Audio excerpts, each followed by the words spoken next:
খেলা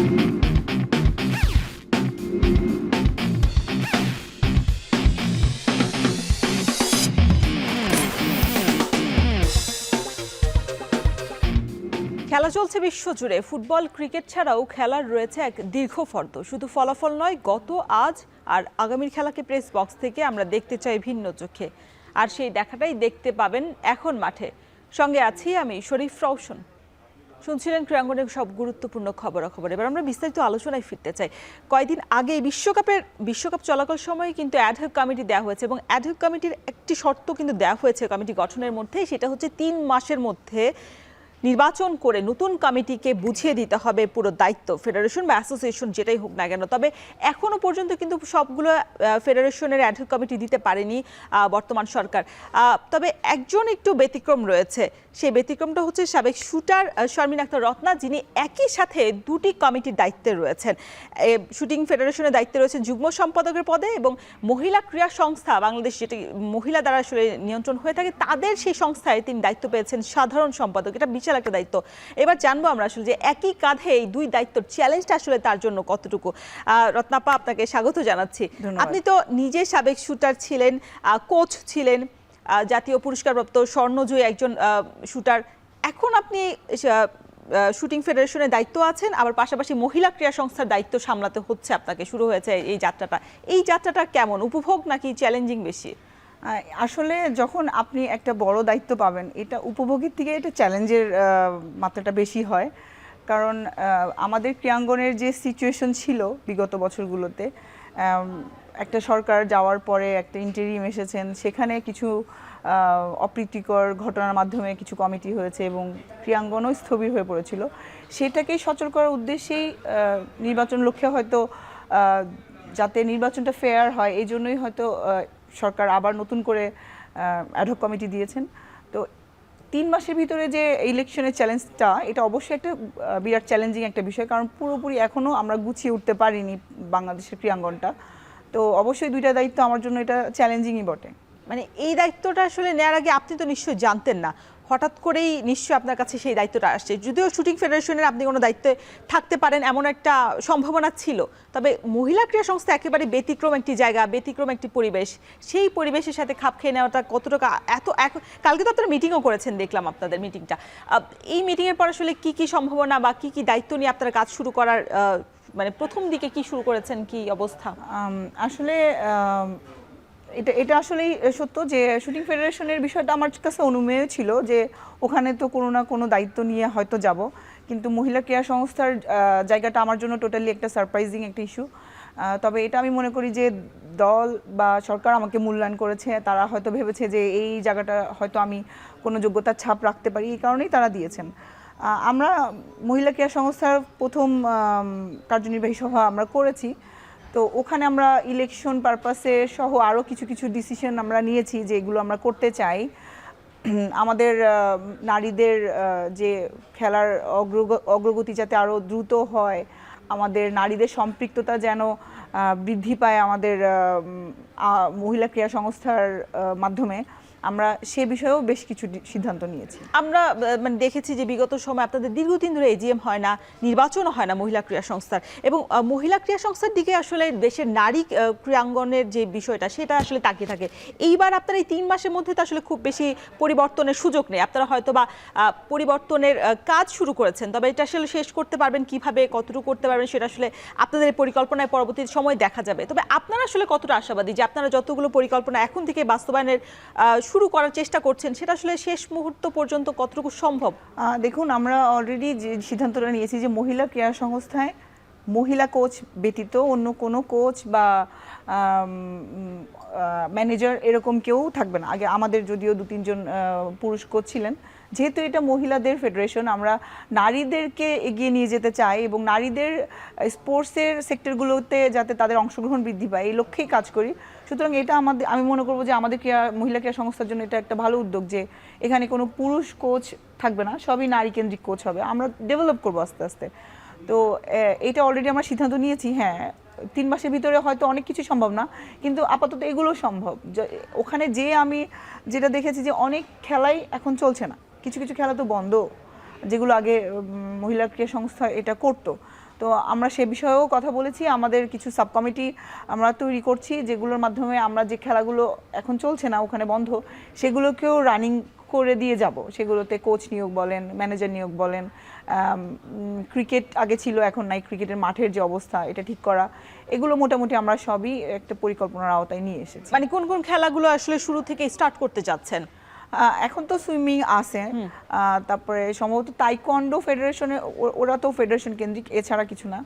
আমাদের টেনিস আছে মেবি, এগুলো সব বন্ধ, শুধু সুইমিংটাই মোটামুটি রানিং আছে। আর ফুটবল, ভলিবল এগুলো চলে বিভিন্ন সময় টুর্নামেন্টে, কিন্তু আমাদের যে পুরো কমপ্লেক্সটা যে অ্যাক্টিভিটিস বা সেখানে যে যে ফ্যাসিলিটিসগুলো আছে সেগুলোর ব্যবহার আসলে খুব একটা নেই। তো আমরা সেগুলোর ব্যবহারটা আসলে রানিং করতে যাচ্ছি। এটা কি আসলে তৃণমূল পর্যায় থেকে আসলে শুরু করতে চান কি না? কারণ ওইটা তো আসলে অনেক মানে বৃহত্তম আকারে কাজ করতে হবে। সেই 3 মাসের সময়ের মধ্যে কি সেই স্টার্টটা যেটা বলছেন আপনার পরিকল্পনা, সেটা কি সম্ভব? অবশ্যই, যেহেতু একসময় একটা ছিল, একটা প্ল্যান ছিল যে ওখানে কি চলতো বা কিভাবে চলতো, যেহেতু একটা প্ল্যান অলরেডি তারা চলমান ছিল, সেটা যে কোনো কারণেই হোক বন্ধ হয়ে আছে, তো সেটা রানিং করতে আমার মনে হয় না খুব বেশি কষ্ট হবে, কারণ এটার প্রসেসিং অলরেডি আছে, নতুন করে আমাদের আসলে কিছু করতে হবে না। তবে যে যে খেলাগুলো, যেহেতু এটা একটা মাল্টি ন্যাশনাল ফেডারেশন, মহিলা ক্রীড়া সংস্থা একটা খেলা নিয়ে তো কাজ করে না, অনেক খেলা নিয়ে কাজ করে। তো যে যে খেলাগুলোতে আমাদের নারীদের সম্পৃক্ততা একটু কম, আমরা সেদিকেও ফোকাস করতে চাই। এবং আমাদের যিনি প্রেসিডেন্ট শুক্লাপ্পা, উনিও কিছু কিছু অলরেডি কিছু কিছু পদক্ষেপ গ্রহণ করে রেখেছিলেন, যেরকম বিকেএসপিতে মহিলা ক্রীড়া সংস্থা ফিডার গ্রুপ হিসেবে কাজ করতে চায়, 4-5টা ছেলে মেয়ে যাতে বিকেএসপিতে সরাসরি ভর্তি হওয়ার সুযোগ পায়, সে বিষয়েও আমরা বিকেএসপির সাথে কথা আগাচ্ছি।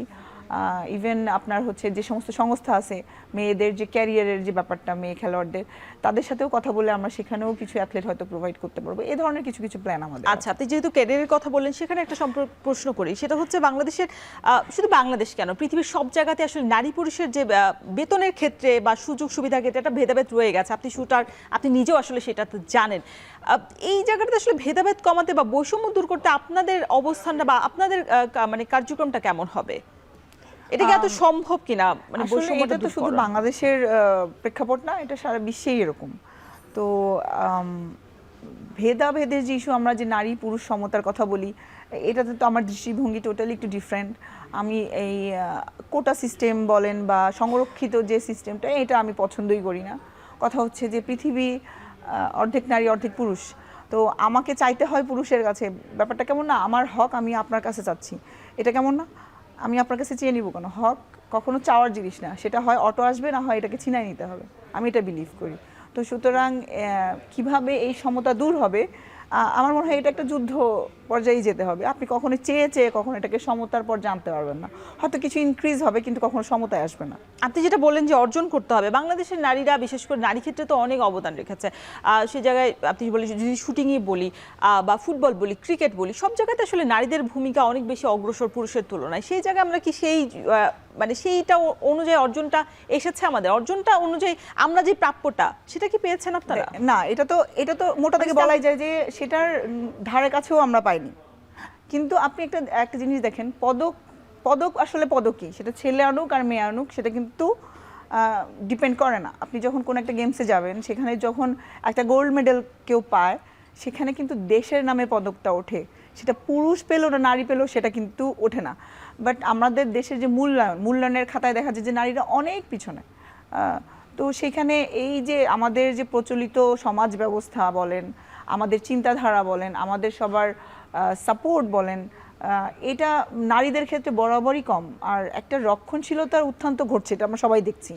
আগের থেকেও এটা অনেক বেশি পরিমাণে হচ্ছে। নারীদের খেলা আমার কাছে কেন জানি মনে হচ্ছে দিন দিন আরও প্রতিবন্ধকতার ভিতরে চলে যাচ্ছে। কারণ একটা মেয়ে যখন তার ঘর থেকে বের হয়ে খেলতে যাবে, তাকে অনেক অনুমতি নিয়ে সেই পর্যন্ত যেতে হয়। একটা ছেলের জন্য কিন্তু যেতে হচ্ছে না, সে যে কোনো সময় ঘরের থেকে বের হতে পারছে, যে কোনো জায়গায় খেলতে পারছে। সর্বোচ্চ হয়তো কোনো খেলাতে যদি তার বিনিয়োগ করতে হয়, সেটা হয়তো ফ্যামিলি থেকে নিচ্ছে, কিন্তু তাকে কিন্তু এত বাধার মুখে পড়তে হচ্ছে না। সমাজের বিভিন্ন সেক্টর কে ম্যানেজ করে একটা মেয়েকে খেলায় যেতে হয়।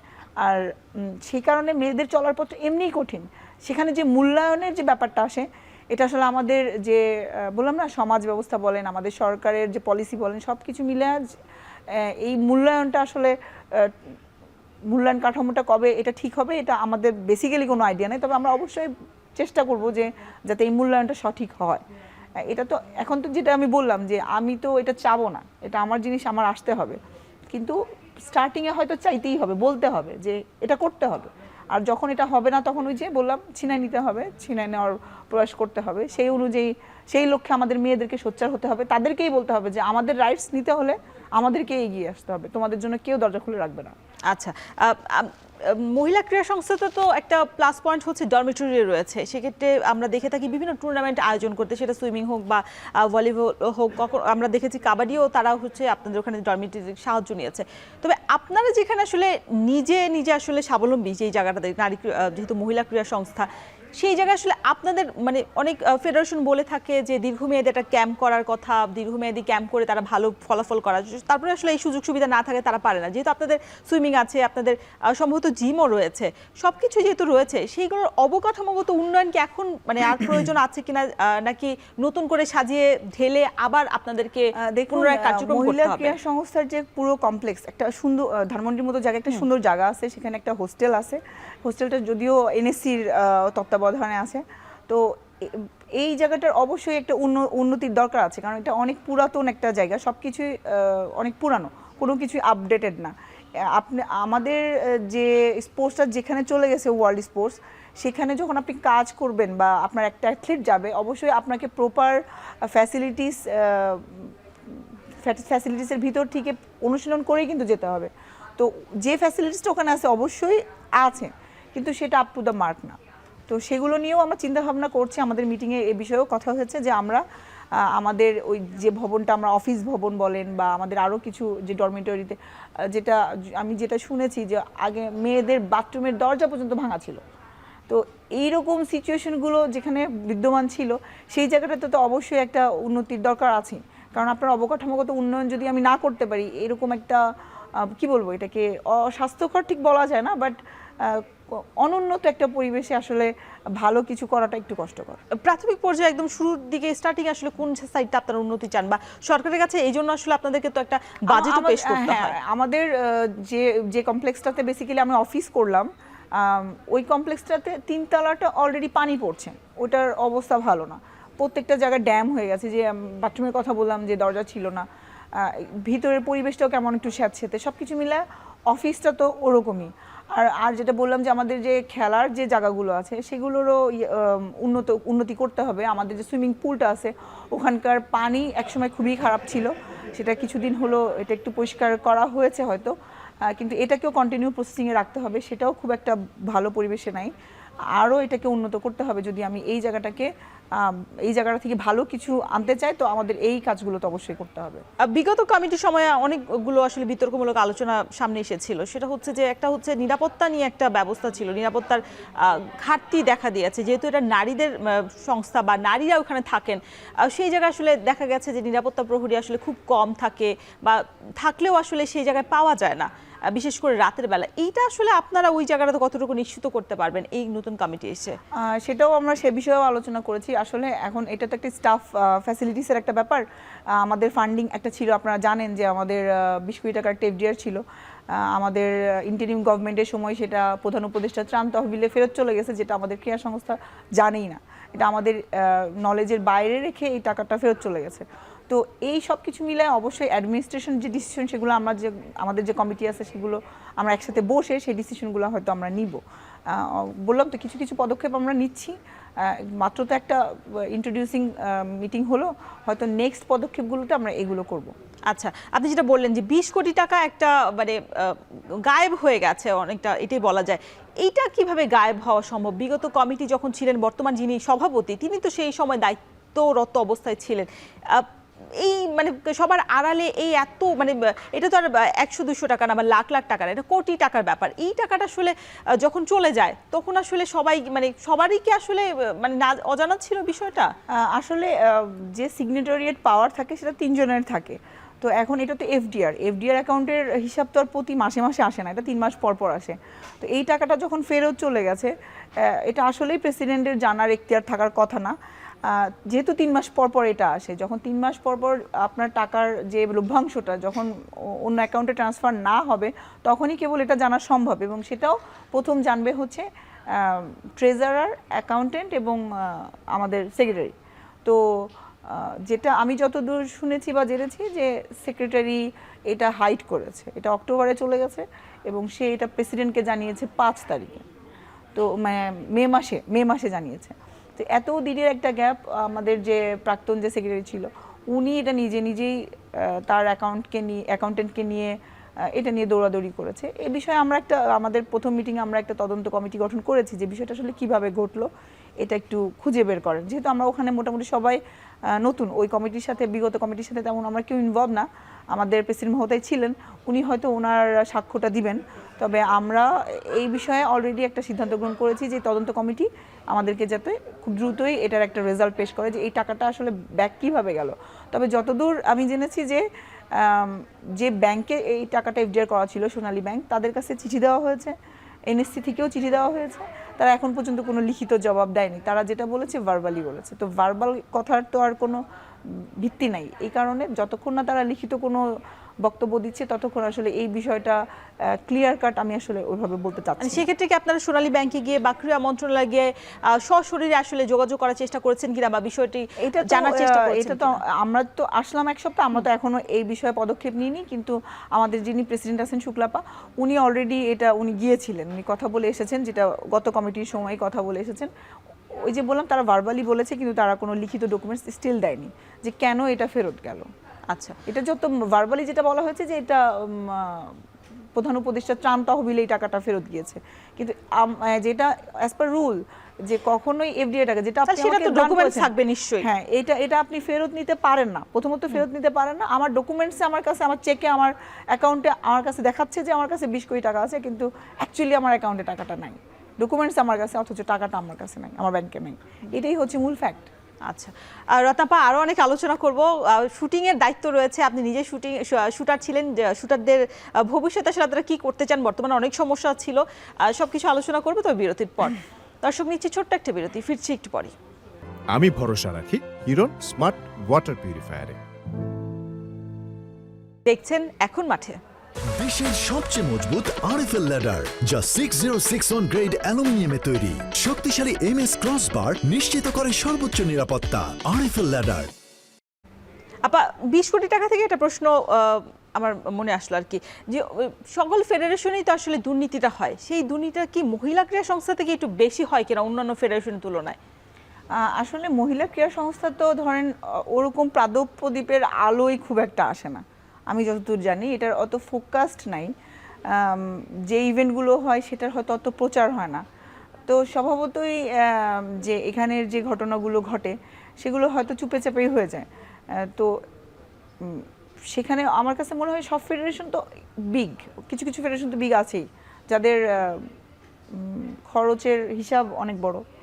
মহিলা ক্রীড়া সংস্থার তো তা না, তারা যে অ্যাক্টিভিটিসগুলো করে সেই অনুযায়ী যে খরচের প্যাটার্ন আমি দেখেছি দুদিনে, সেটা আমার কাছে অস্বাভাবিক লেগেছে। মানে সেই অস্বাভাবিকটা যদি একটু আজ এরকম একটা ফুটবল টুর্নামেন্ট আয়োজন করা হয়েছিল, কাবাডি বা ফুটবল টুর্নামেন্ট আয়োজন করা হয়েছিল, সেটাতে আমি একটা দেখলাম যে 14 লাখ সামথিং এর একটা বাজেট দিয়েছে।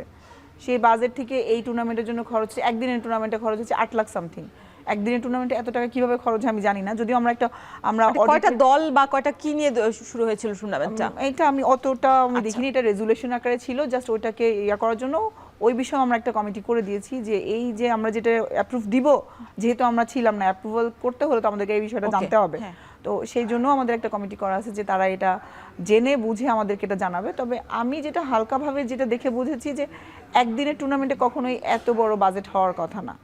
মানে সেটা কি বিগত সময়ের কমিটিতে করা হয়েছে, এখন হচ্ছে আপনারা অনুমোদন দেওয়ার ক্ষেত্রে, তাহলে তো আসলে আপনাদের কাঁধে আসলে সেই মানে দায়িত্বটা পড়ে যাবে। আমাদের কাছে তো বিগত কমিটি আমাদের কাছে অনেক বড় বড় কাজ দিয়ে গেল, একটা বার্ডেন দিয়ে গেল, যেরকম আমাদের এফডিআর এর বার্ডেনটা, তারপরে বেশ কয়েকটা টুর্নামেন্টের বাজেটের অনুমোদন আমাদেরকে দিতে হবে। আমরা এর জন্য এই লক্ষ্যে আমরা এই বছরের অডিটেরও একটা অনুমতি আমরা নিয়েছি, মিটিংয়ে সিদ্ধান্ত নিয়েছি যে অডিট হবে।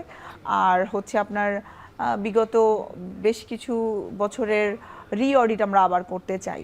20 কোটি টাকা তো হাফিস হয়ে গেছে, আপনারা কি জিরো ফান্ড নিয়ে শুরু করলেন কিনা? না, আমাদের এই 20 কোটি টাকা থেকে যে লভ্যাংশ এসেছিল 3 কোটি সামথিং, সেগুলো এখনো আমাদের অ্যাকাউন্টে আছে। আপনারা 3 কোটি টাকা নিয়ে আর কি শুরু করেছেন?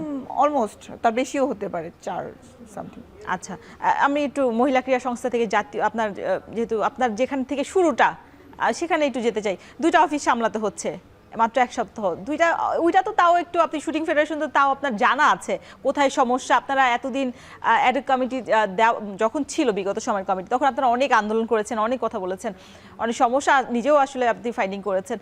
এই মহিলা ক্রীড়া সংস্থাতে তো নতুন করে আসলে সবকিছু সমস্যা মানে যাচাই বাছাই করতে হচ্ছে, সবকিছু নিজে থেকে আসলে পরখটা করতে হচ্ছে। এখন কোনটা আসলে আপনার কাছে এখন সময়টা কোন জায়গাতে বেশি দিতে হচ্ছে? দেখা যাবে যে আপনি এতদিন শুটিং ফেডারেশন নিয়ে কথা বলেছেন, বা আপনি বলেছেন যে আপনি দায়িত্ব পেলে হয়তো অনেক কাজ করবেন, যেহেতু আপনার কাছে অ্যাট দ্য সেম টাইম দুটা দায়িত্ব চলে এসেছে, তাহলে কি মানে কোনো একটা মানে পিছিয়ে পড়বে কিনা আপনার না কাছে? না, এটা তো আমার নিজস্ব একটা প্ল্যান আছে যে আমি এই দুইটা জায়গা কিভাবে ম্যানেজ করব। যেহেতু অফিসিয়ালি আমরা মিটিং করেছি, গতকাল আমাদের শুটিং স্পোর্ট ফেডারেশনের ছিল এই প্রথম কার্যনির্বাহী সভা, আমরা গত পরশু দিন করেছি মহিলা ক্রীড়া সংস্থাতে। আমরা অফিসিয়ালি দায়িত্বটা এই মিটিংয়ের মাধ্যমেই নিলাম বেসিক্যালি। এখন আমাদের কাজ শুরু হবে আগামী কাল থেকে, শনিবার থেকে। তো আমি এই দুইটা অফিসই ম্যানেজ করতে পারবো, কারণ আমাকে তো আর ফুল টাইম অফিস করতে হবে না। আমাকে নিশ্চয়ই আমি আমার দিনের কিছু অংশ ওখানে, কিছু অংশ এখানে দিয়েই আমি আমার কাজ পরিচালনা করব। তবে হ্যাঁ, মহিলা ক্রীড়া সংস্থাতে যেহেতু আমি কার্যনির্বাহী প্রধান, তো আমাকে ওই জায়গাটাতে একটু মনোযোগ দিতে হবে। তো সেই সুবাদে আমি মনে করি যে এটা আমি ম্যানেজ করতে পারবো। আচ্ছা, গতকালই যেহেতু আপনি বললেন যে আপনার কার্যনির্বাহী কমিটির প্রথম সভা হয়েছে, আমরা দেখলাম যে সভাপতি থেকে শুরু করে সবাই আসলে উপস্থিত ছিলেন সেখানে। এই সভাতে আসলে কি কি হয়েছে, মানে আলোচনার মূল বিষয়টা আসলে কি ছিল? আসলে এটা তো জাস্ট ইন্ট্রোডিউসিং একটা সভা, যে আমরা যে সভাতে মানে এটাতে একটা নতুন কমিটি এসেছে, সবাই আসলো, সবাইকে কাজ বুঝতে হবে, কি কাজে আমরা আগাবো সেগুলো নিয়েই আলোকপাত করা হয়েছে। সামনে আমাদের এশিয়ান গেমস, এই ইস্যুগুলো নিয়েই মূলত কথা হলো, যে অ্যাথলেটরা কীভাবে ট্রেনিং করবে, আমাদের ফরেন কোচ লাগবে কিনা, বা এগুলোই জাস্ট ফার্স্টে যে মিটিংটা যেরকম ক্যাজুয়ালি হওয়ার কথা, অনেকটা এরকমই। এটাতে খুব বড় বড় কোনো ডিসিশনের বিষয়গুলো এখন আমরা ওভাবে করি। আচ্ছা, আপনাদের যে বিষয়গুলো ছিল, যে মূল প্রধান বিষয় যেটা ছিল যে আপনাদের শুটারদের যাতে বহিষ্কার না করে, এবং আপনাদের কিছু মানে অনেক শুটার থাকে না, নিজের কথা বলে ফেলে বা মিডিয়ার সাথে বেশি আসলে ফ্রেন্ডলি হয়ে যায়, এই জায়গায় আপনারা কি কোনো আপনার সংস্কার আনতে যাচ্ছেন কিনা, আপনাদের নিয়ম বা যে রুলস আছে আপনাদের সেই জায়গাটা? দেখেন, যে কোড অফ কন্ডাক্টের বিষয়টা আপনি বলছেন, কোড অফ কন্ডাক্ট প্রত্যেকের সুবিধা মতো করে তৈরি করেছে। যেহেতু ওখানকার কার্যনির্বাহী প্রধান একজন নতুন ব্যক্তি, উনিও বেশ এনার্জেটিক, আমি আশা করি সাকিব শামীম ভাইয়া খুব ভালোভাবে তার এই দায়িত্বটা পালন করবেন। আমাদের যিনি প্রেসিডেন্ট আছেন উনিও অনেক পজিটিভ, উনি বাংলাদেশ সেনাবাহিনীতে CGS chief of general staff হিসাবে দায়িত্ব পালন করছেন, এবং সাথে সাথে আমাদের শুটিং স্পোর্ট ফেডারেশনের প্রেসিডেন্ট হিসাবেও আছেন।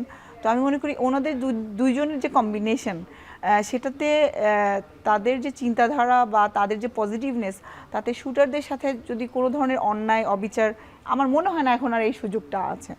আর যে কোড অফ কন্ডাক্টের যে কথাটা বলেন, মিডিয়ার সাথে কথা বলা, কথা হচ্ছে স্পোর্টসটা হাইলাইট হয় কিন্তু মিডিয়ার মাধ্যম দিয়েই।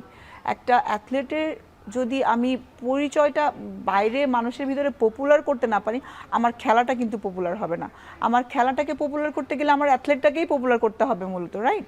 তো এই ক্ষেত্রে যে কথা বলা, বা দেখেন অ্যাথলেটদের তো চাওয়া পাওয়া থাকতেই পারে, সবার চাওয়া পাওয়া তো সবসময় পূরণ হয় না, কারো না কারো মন মতো তো, সবার মন মতো তো হবে না, কেউ না কেউ তো একটু দুঃখ বা তার সাথে হয়তো ইনজাস্টিস হয়েও যেতে পারে, কারণ কাজ করতে গেলে ভুল হবে।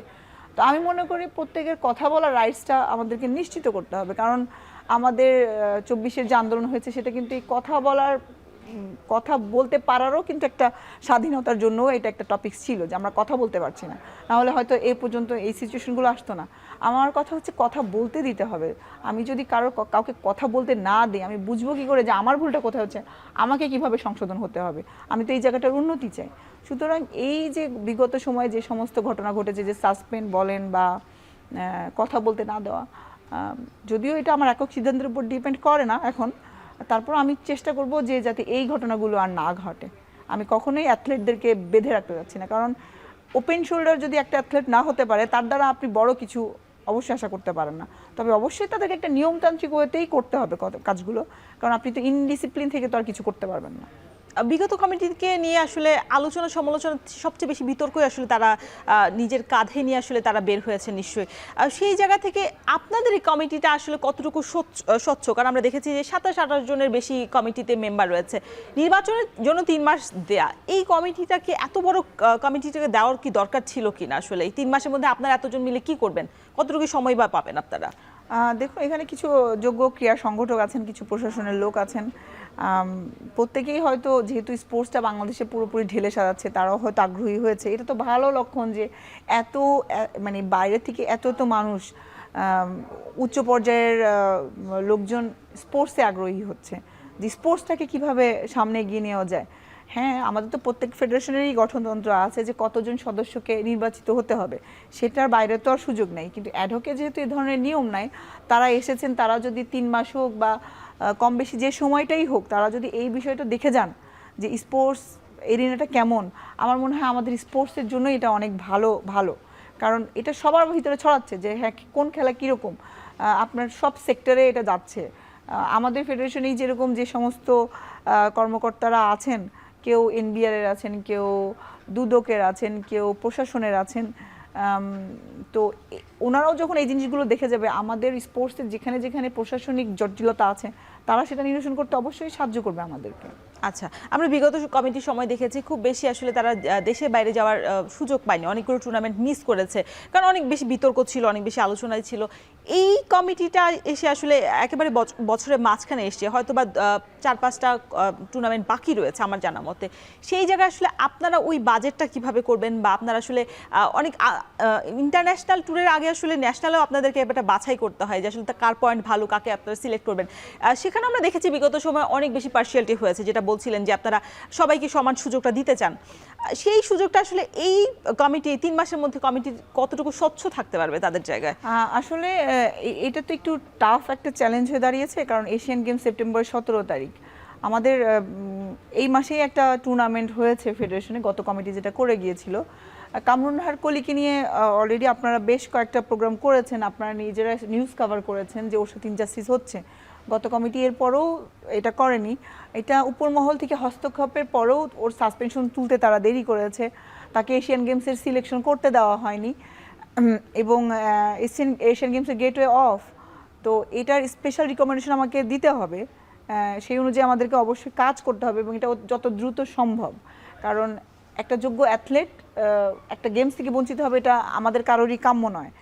আর হচ্ছে যেটা যে বিগত যে কমিটির যে আন্ডারে যে গেমসটা হয়েছে, সেখানে কামরুন নাহার কলি একটা গোল্ড একটা সিলভার পেয়েছে, এবং সেই সাথে আরও একটা ছেলেকে তারা ক্যাম্প থেকেই বাদ দিয়ে রেখেছে, তাকে তো আর সাসপেন্ড করেনি। শাকিল আহমেদ আমাদের খুব পরিচিত শুটার, সেও আমাদের বাংলাদেশের একটা প্রাইড, তাকেও তারা বাদ দিয়ে রেখেছে, কারণ সে আমাদের যে আন্দোলনটা ছিল সে সেখানে আমাদেরকে সাপোর্ট করেছে। তো এই সুবাদেও তাকেও এটার জন্য পে করতে হয়েছে। সেও একটা গোল্ড পেয়েছে, এবং কোয়ালিফিকেশন রাউন্ডে সে ফার্স্ট ছিল। সিলেকশনের সময় তার একটা উইপেন্স ঘটিতে একটা প্রবলেম ছিল, সেটা সে লিখিতভাবে জানানোর পরও তাকে ক্যাম্প থেকে বাদ দিয়ে দেওয়া হয়েছে। তো এই সমস্ত প্রতিহিংসামূলক যে আচরণগুলো এদের সাথে হয়েছে, এটা তো আমি আমার টপ অ্যাথলেট দুটোর কথা বললাম, এরকম তো আরও 4-5 জন অ্যাথলেট আমার আছেন যাদের সাথে তারা ইনজাস্টিস করেছে। কিন্তু এশিয়ান গেমসের জন্য এই দুজন অবশ্যই অনেক ডিজার্ভেবল অ্যাথলেট। এশিয়ান গেমস থেকে মেডেল আনার কথা তো আর বলতে পারছি না এখন, কারণ বিগত কমিটি কী ধরনের ফ্যাসিলিটির মাধ্যম দিয়ে শুটিংটা পরিচালনা করেছে এটা আমি জানি না, জানলেও হয়তো ওইটা ওভাবে বলা যাচ্ছে না, কারণ এটা তো তাদের সাফল্য, তাদের পারফরমেন্স দিয়ে বিচার হবে। তো মেডেলের কথা বলতে পারছি না, কিন্তু একটা সম্মানজনক বা একটা ভালো কিছু হয়তো এই দুইটা বাচ্চা করতে পারে যদি তারা যায়। তো আমাদের চেষ্টা অবশ্যই আছে যে আমরা কিভাবে এটাকে ম্যানেজ করব, সে বিষয়ে আমরা চেষ্টা করছি। আর সো দেখি কি হয়। শুটিং নিয়ে আরও আলোচনা রয়েছে, তবে আবারও একটা ছোট্ট বিরতি নিতে হচ্ছে। দর্শক, নিচ্ছি ছোট্ট একটা বিরতি, ফিরছি একটু পরেই। আমি ভরসা রাখি হিরন স্মার্ট ওয়াটার পিউরিফায়ারে। রত্নাপা, যেটা বলছিলাম যে অনেকে আসলে বঞ্চিত হয়েছেন, অনেকে ছেড়েও চলে গেছেন। একজন ছিলেন যিনি আসলে আপনাদের যৌন নিপীড়নের যে লড়াইটা ছিল তখন সেই সময় আসলে তিনি পারিপার্শ্বিক পরিস্থিতি হোক বা নিজস্ব আসলে ব্যক্তিগত সিদ্ধান্ত হোক তিনি চলে গিয়েছিলেন। তাকে কি ফেরানোর কোনো আপনারা সিদ্ধান্ত নেবেন কিনা? তিনি একজন উদীয়মান প্লেয়ার ছিলেন আর কি আপনাদের শুটিং ফেডারেশনের। অ্যাকচুয়ালি ও উদীয়মান ঠিক বলা যায় না, বাট অনেক ট্যালেন্টেড একটা অ্যাথলেট ছিলেন সায়রা আরেফিন। অবশ্যই এই রিসেন্ট গেমসটাতেও ও গোল্ড মেডেল পেয়েছে, কোয়ালিফিকেশন রাউন্ডেও বেশ ভালো স্কোর করেছে। আসলে ও যেটা বলেন পারিপার্শ্বিক কারণেই হোক আর ব্যক্তিগত কারণেই হোক সে চলে গিয়েছে। ও যদি ফিরতে চায় এটা তো ওয়েলকাম। ও যদি বলে যে আমি আবার খেলতে চাই, কেন আসবে না? অবশ্যই আসবে। কিন্তু আমি যতদূর জানি ও অলিম্পিক স্কলারশিপ হোল্ডার ছিল, অলিম্পিকেই ও একটা অ্যাপ্লিকেশন করেছে যে আমি আর খেলা কন্টিনিউ করতে চাই না, এই জন্য আমি অলিম্পিক স্কলারশিপটাকে সারেন্ডার করছি। তো তারপরেও যদি ও মনে করে যে হ্যাঁ আমি শুটিংয়ে আবার ব্যাক করতে চাই, এটা ওর জন্য কি প্রত্যেকটা অ্যাথলেটের জন্যই তো এটা মানে সবার জন্যই খোলা দরজা যে তুমি অবশ্যই খেলবা না কেন? আমরা এমনি অ্যাথলেট পাই না। ভালো অ্যাথলেট তৈরি করতে আমাদের অনেক সময় লেগে যায়, অর্থ খরচ হয়। একটা ভালো অ্যাথলেট সে যদি খেলতে আসতে চায়, যেহেতু তার ট্যালেন্ট আছে, সেটাতে তো বাধা দেওয়ার বা না করার কিছু নাই। আমরা অবশ্যই তাকে বলবো যে তুমি অবশ্যই আসো। এবং আমি চিন্তা করছি আমি তাকে অবশ্যই জিজ্ঞাসাও করবো যে প্রবলেমটা কি। তুমি যদি মনে করো যে তুমি খেলবা, কন্টিনিউ করবা, তুমি অবশ্যই শুটিংটা তোমার করা উচিত। আচ্ছা, শুটিং ফেডারেশনের অবকাঠামো নিয়ে একটা কথা বলা হচ্ছিল যে অবকাঠামো উন্নয়ন। অনেক সময় আমরা দেখেছি যে 50 মিটার যেটা বাহিরে আপনাদের শুটটা আছে সেই জায়গায় একদম মানে ছিন্ন বিচ্ছিন্ন হয়ে গেছে সেই শুটিং প্লেটটা, এবং এটার দাম নাকি একটা দাম নাকি 20 লাখ টাকা করে। সেটার কি অযত্ন হয়ে গেছে কিনা বিগত সময়ের কমিটিতে? এবং একটা বিষয় হচ্ছে শুটিং ফেডারেশনকে নিয়ে বলা হয় যে বিয়ে বাড়ির অনুষ্ঠান, যে আসলে বছরের 12টা মাসের মধ্যে 10 মাসই হয়তো তাদের বিয়ের অনুষ্ঠান থাকে। এইটার পরিবর্তন হবে কিনা? আপনাদের সাথে একটা চুক্তি রয়েছে বিগত কমিটির সাথে। সেটাই, যেহেতু চুক্তি আছে, এটার চুক্তিটা আমাদেরকে তো বুঝতে হবে যে চুক্তিটাতে তারা কোন কোন স্পেস এরিনা ব্যবহার করতে পারবে। যেটা বললেন যে ক্ষত বিক্ষত হয়ে আছে, এগুলো কি কার্যকর আছে কিনা। আসলে এটার মেনটেনেন্স যেভাবে করার কথা ছিল সেইটা করা হয়নি বিগত কোনো সময়েই না। এই মেশিনারিজগুলো অনেকগুলোই প্রায় অকার্যকর হয়ে গিয়েছে। তারা মানে অকার্যকর বলতে কিছু কিছু মেশিন ভুল রিডিং দিচ্ছে। এটাতে তো আমার পারফরমেন্স, অ্যাকচুয়াল কি পারফরমেন্স আমার অ্যাথলেট করছে সেটা আমি বুঝতে পারছি না। অবশ্যই এখানকার সংস্কারের ইস্যুটা অবশ্যই আমাদের প্রায়োরিটি লিস্টে থাকবে, কারণ আমি তো আমার ইভেন্ট চালাতে চাই। তো এরকম পরিস্থিতি থাকলে তো আমি আমার ইভেন্ট চালাতে পারবো না। যেটা আপনি বলেন যে এটাকে বিয়ে বাড়ি বলা হয়, অ্যাকচুয়ালি তাই, কারণ পুরো ফেডারেশনটাতেই এটা চলে। যদিও এই ইনকাম দিয়েই আমাদের শুটিংটাকে চালাতে হয়, কিন্তু সেটারও আমার মনে হয় যে তাদের সাথে যে কন্ট্যাক্টস আছে সেটা দেখে বুঝে যে তারা কতটুকু আমার এরিনা ব্যবহার করতে পারবে, সেটার উপর একটা বাইন্ডিংস দিয়ে আমার খেলার জায়গাটাকে যাতে আমি কন্টিনিউ ব্যবহার করার উপযোগী করতে পারি, সেদিকে আমরা অবশ্যই কাজ করব। মানে যেখানে 50 মিটার খেলার রেঞ্জটা বসানো আছে সেখানেই আমরা দেখি, আমরা মাঝে মধ্যেই যাই আপনাদের শুটিং ফেডারেশনে, তো সেখানে দেখি প্যান্ডেল করা। তো ওই জায়গাটা নিশ্চয়ই তখন আপনাদের সুবিধার্থেই নিশ্চয়ই তখন খেলা রাখেন না বা রাখেনি বিগত কমিটি। মানে সেই জায়গাতে পরিবর্তনটা কি মানে আনা দরকার কিনা? আসলে ওই জায়গাটার যেহেতু আমাদের 50 মিটার ইভেন্টটা দূর অবস্থায় বলতে গেলে, কারণ এটা নিয়ে খুব একটা কাজ করা হয় না, 10 মিটারের কেন্দ্রিকই হয়। তো আমরা যেহেতু এসেছি 3 মাসের জন্যই আসি, আর যদি লং টাইম সুযোগ হয় তো অবশ্যই। তো আমরা তো চাইবই যে আমাদের সব ইভেন্ট যেন আমরা কভার করতে পারি এবং প্রত্যেকটা ইভেন্টই যেন চালু রাখতে পারি। কারণ আপনি তো 14টা-15টা অলিম্পিক গোল্ডের একটা ইভেন্টে আপনি মাত্র 2টা ইভেন্ট দিয়ে তো আর কভার করতে পারবেন না। আপনাকে সব ইভেন্টগুলো চালু করলেই না আমার সুযোগ বাড়বে। তো আমরা অবশ্যই চেষ্টা করব যে এই যে জায়গাটার যে দুরবস্থা সেটা দূরীকরণের চেষ্টা করব। আর যেটা বলছেন যে ম্যাক্সিমাম টাইম প্যান্ডেল থাকে, এটা ওই যে বললাম ওদের সাথে আমাদের কী ধরনের ডিল আছে সেটা চেক করেই এটা মূলত ডিসিশন আমরা নিতে পারবো বেসিক্যালি, কারণ এটা তো বিগত কমিটিগুলো করে রেখে গেছে। এটা 2022 সাল থেকে সম্ভবত এই চুক্তিটা রয়েছে। তো সেই চুক্তিটাকে আমরা কিভাবে আরো নিজেদের খেলার সুবিধার্থে আমাদের স্পোর্টসটাকে ডেভেলপ করে এবং এটাকে কন্টিনিউশনে রেখে ওদের সাথে কিভাবে চুক্তিটা রিনিউ করা যায় বা আদৌ হবে কিনা সে বিষয়ে আমরা হয়তো সিদ্ধান্ত নিব। বিগত 2024 সালের যে জুলাই আগস্টের যে গণঅভ্যুত্থান, তারপর থেকে 1.5 বছর আসলে আপনি বলছিলেন যে একটা বড় একটা ঘাটতি হয়ে গেছে খেলোয়াড়দের। এর আগেও তো আসলে শুটিং ফেডারেশনে অনেক সময় ভালো রেজাল্ট করেছে, তবে আপনার মতো যে পারফরমেন্স আসলে স্বর্ণজয়ী সেইটা আমরা মানে পাচ্ছি না কেন শুটিং ফেডারেশন থেকে? শুটিং ফেডারেশন বলা হয় যে অন্যতম একটা মানে ইভেন্ট বাংলাদেশের মধ্যে যারা আসলে সফল হওয়ার যে জায়গাটা তারা নিশ্চিত করতে পারে। এই যে অ্যাথলেটদের উপরে যে ধরনের অমানবিকতা হয় মানে শুধু তো আমি অমানবিকতার কথাই বলবো। আমি 2012 সালে অলিম্পিক করে এসেছি, তারপর পরই আমাদের কমিটি চেঞ্জ হয়েছিল। আমার সাথে কি সেই সময় আচরণ ভালো ছিল আমাদের তখনকার বিদ্যমান কমিটির? আমরা অ্যাথলেটদের উপরে রিভেঞ্জ নেওয়ার চেষ্টা করি। কামরুন্নাহার কলি, ওর উপরে রিভেঞ্জ নেওয়ার চেষ্টা করা হয়েছে। ওর 8 মাস খেলা বন্ধ, এশিয়ান গেমসে যেতে পারছে না। 8 মাস যদি খেলা বন্ধ না করতো এবং ওকে যদি সুযোগ দিত, তাহলে কি আমরা আশা করতে পারতাম না যে হ্যাঁ হয়তো ও ভালো কিছু করবে? ও তো অনেক ট্যালেন্টেড একটা অ্যাথলেট ছিল। আমি তো আমার থেকেও ওকে ট্যালেন্টেড হিসেবে এগিয়ে রাখি। আমাদের একটা ছেলে চায়নাতে একটা ওয়ার্ল্ড কাপ চলছে, গত কমিটি তাদেরকে পাঠিয়েছে।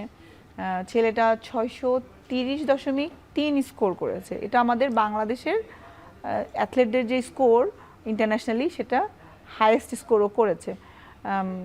আর 0.5 মারলে হয়তো বেস্ট 8 একটা ওয়ার্ল্ড কাপের সুযোগ পেত, যেটা কামরুন্নাহার কলি একমাত্র ফাইনালিস্ট আমাদের ওয়ার্ল্ড কাপের। তো সেইখানে কামরুন্নাহার কলির বেস্ট স্কোরটাকেই টপকে গেছে রাব্বি হাসান মুন্না। তো এই ছেলেটাও কিছু বৈষম্যের কিন্তু শিকার হয়েছিল। বললাম না, প্রত্যেকটা কমিটি কারো না কারোর সাথে বৈষম্য করে, ট্যালেন্টেড অ্যাথলেটের সাথে বৈষম্য করে। কেউ ফিরে আসতে পারে, কেউ ফিরে আসতে পারে না। যতদিন পর্যন্ত আমরা অ্যাথলেটদের সাথে এই ধরনের আচরণ বন্ধ না করব, কারণ যেহেতু আমরা তাদেরকে হাইয়েস্ট ফ্যাসিলিটিসগুলো দিতে পারি না রেজাল্টের জন্য, তারা তো তাদের হুইল ফোর্স এবং ট্যালেন্ট দিয়েই বেসিক্যালি এই রেজাল্টগুলো দেয়। এটা এমন না যে একটা কমিটির ক্রেডিট, এটা বেসিক্যালি ওই বাচ্চাটার ক্রেডিট, এটা ওর হুইল ফোর্স। কারণ ওই স্কোরটা করতে গেলে ওর যা যা দরকার সেটা কিন্তু আমরা কেউই প্রোভাইড করি না বা করতে পারি না, বা সেরকম কোনো কিছু নাই আমাদের সিস্টেমে। তো সেই অ্যাথলেটদের উপরে যখন এই ধরনের অমানবিকতা হয়, সেই কারণেই মূলত আমি মনে করি যে আমাদের শুটিং পিছায় আছে। এই ছেলেটা আপনি জানেন, একটা এশিয়ান গেমসের সিলেকশনের পরে সে একটা ওয়ার্ল্ড কাপে গিয়েছিল। সেখানে 2টা ছেলে যেতে পেরেছিল, আর একটা ছেলে যেতে পারেনি, ওর ভিসাটা হয়নি জার্মানিতে। তো এই ছেলেটা যে ওখানে টপ বেস্ট স্কোর করে এই দুজনের ভিতর থেকেই, মাত্র 4 দিন আগে সে এশিয়ান গেমসের সিলেকশনে 4th ছিল। ওখানে যেয়ে সে একটা ভালো স্কোর করেছে, আসার পর তাকে বাদ দিয়ে দিয়েছে ফেডারেশন, যে না, ওকে ক্যাম্পে রাখা যাবে না। পরে যেভাবেই হোক, আমার একটা প্রোটেস্টের কারণেই হোক বা এনএসসি থেকে একটা জাতীয় দৈনিকে একটা নিউজ হওয়ার কারণে হোক, ছেলেটাকে আবার ডেকে নিয়েছে যে ঠিক আছে তুমি আসো। সেই কিন্তু আজকে এই স্কোরটা দিল। তো আমাকে তো ট্যালেন্টেরও মূল্যায়ন করতে হবে, আমাকে তো অ্যাথলেটদেরকে শুধু বাদ দিলে তো হবে না। তাকে আমি ঠিক আছে, এই সিলেকশনটাতে খারাপ করেছে, ও প্র্যাকটিসে থাক, যে কোনো সময় ওর স্কোর আপ হতে পারে, রাইট?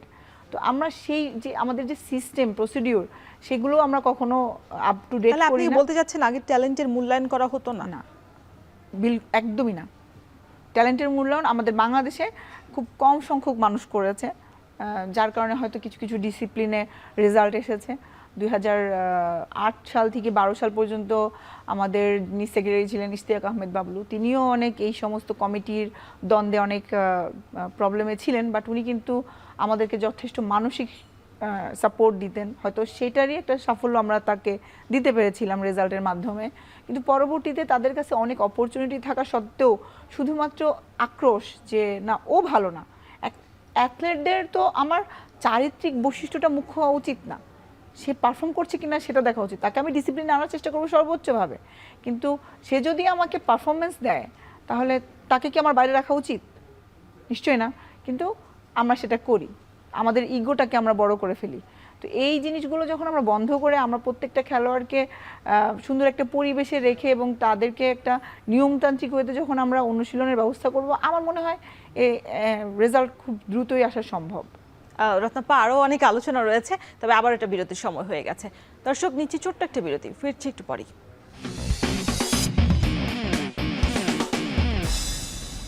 আরও একবার স্বাগত এখন মাঠে।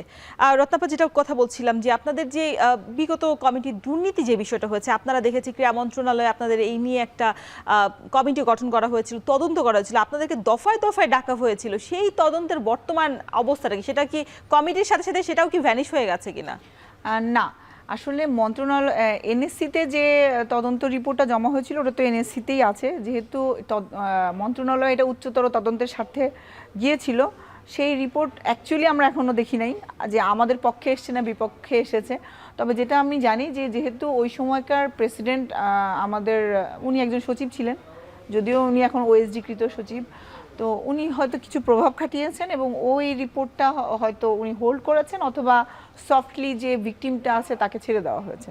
তবে সেটা নিয়েও আমরা চিন্তা ভাবনা করেছি, সেটা নিয়েও আমরা কাজ করব, যে লোকটা যাকে আমরা অ্যাকিউজ করেছি তাকে জানে সর্বোচ্চ শাস্তির আমরা নিশ্চিত করতে পারি। আমরা এটা থেকে তো আমরা পিছিয়ে থাকবো না। এখন তো তখন আমাদের সিচুয়েশন ছিল প্রতিকূলে, এখন অনুকূলে। এখনও যদি আমরা এটা নিয়ে কাজ না করি বা আমরা যদি ভুলে যাই, তাহলে তো মানে কি ক্ষমতার জন্য কি এখানে এসেছি? এই ইস্যুটা কি ক্ষমতার জন্য? নিশ্চয়ই না। এটা তো আমাদের রাইটস, আমার অ্যাথলেটের রাইটস, আমাদের মেয়েদের রাইটস। এটা তো আমি ভুলে যাব না, এটা আমরা কেউই ভুলবো না। এটা অবশ্যই এটার একটা বিচার। এবং আপনারা যে হেনস্থার শিকার হয়েছেন সেটার তো একটা প্রতিকার আপনাদের নিশ্চয়ই আসলে অবশ্যই এটা দরকার আমরা চাই, এবং সেটা আপনারা নিশ্চয়ই চাবেন এবং কাজ করবেন। রতাপু, আপনাদের যে শুটিং ফেডারেশনের যে অবকাঠামোর যে কথা বলছিলাম, আপনারা কখনো বিশ্বকাপ আয়োজন করার কথা ভাবেননি বা কখনো আসলে সেই পরিকল্পনা আগাননি? সেটার আসলে যে ক্রাইটেরিয়াগুলো থাকে বিশ্বকাপ আয়োজনের, সেটা কি আসলে বাংলাদেশের ফেডারেশনে আছে কিনা? আসলে বিশ্বকাপ আয়োজন তো এটা একটু ফার অ্যাওয়ে। আইসিসিএফ আপনাকে অনুমতি দিলে না করতে হবে আপনাকে।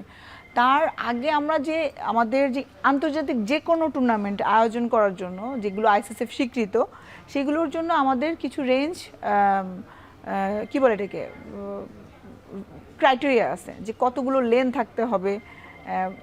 প্রত্যেকটা গেমসের আলাদা আলাদা ভাগ আছে। যেরকম আপনি একটা এশিয়ান টুর্নামেন্টও যদি আয়োজন করতে চান, আপনার মিনিমাম 60টা লেন থাকা লাগবে। আমাদের যে জায়গাটা আছে, শুটিং ফেডারেশন যে জায়গাটার উপরে অবস্থিত, আমরা যদি সেটাকে প্রপার ইউটিলাইজ করে একটা রেঞ্জ, আধুনিকায়ন রেঞ্জ করি, তাহলে আন্তর্জাতিক গেমস ওখানে করা সম্ভব। কিন্তু এখন যে আমাদের যে রেঞ্জটা আছে, এটাতে কোনোভাবেই আন্তর্জাতিক টুর্নামেন্ট আয়োজন করা সম্ভব না।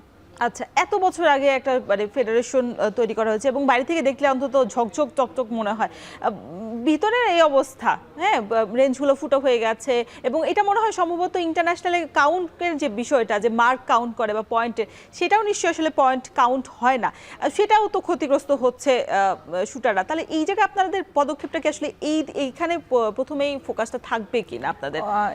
যেটা এই কমিটি এসছেই তো 3 মাসের জন্য নির্বাচনের উদ্দেশ্যে। আমার মনে হয় এই 3 মাসে তো আর এত বড় পরিকল্পনা এক্সিকিউট করা সম্ভব না। আমরা অ্যাথলেটদেরকে যদি মানে যেহেতু গেমস আয়োজন করা সম্ভব না, কিন্তু আমাদের অ্যাথলেটদের যে এই যে পয়েন্টিংয়ের যে প্রবলেমটা হচ্ছে, সেটা রিকভার করার জন্য আমি মনে করি বিকেএসপি দ্য বেস্ট সলিউশন। বিকেএসপিতে এই ফ্যাসিলিটিসটা অ্যাভেলেবল।